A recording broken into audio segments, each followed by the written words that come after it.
Hey everyone, welcome back. Today, we're diving into a super handy topic: how to combine your Chase Sapphire points with your Chase Freedom points.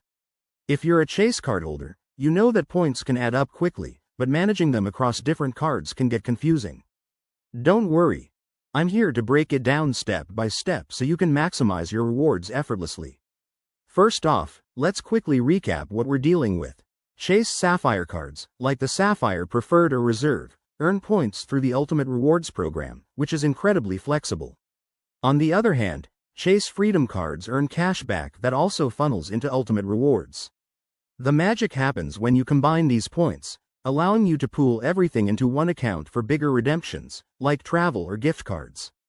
To get started, make sure you have accounts for both cards linked in your Chase Ultimate Rewards portal. Log in to chase.com and navigate to the Ultimate Rewards section. You'll see a dashboard showing your points from all eligible Chase cards. Now, here's the key step. Points from Freedom cards automatically transfer into your Ultimate Rewards balance if they're in the same account. But if you have multiple accounts, you might need to link them first. Let me walk you through the process. Step 1.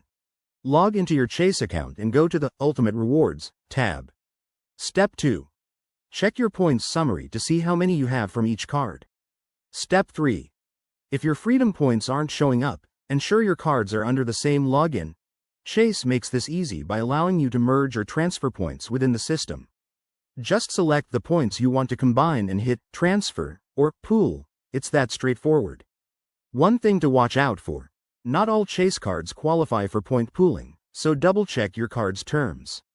Also, remember that combining points can unlock better value, like transferring to travel partners for 1.25 cents per point or more with Sapphire cards.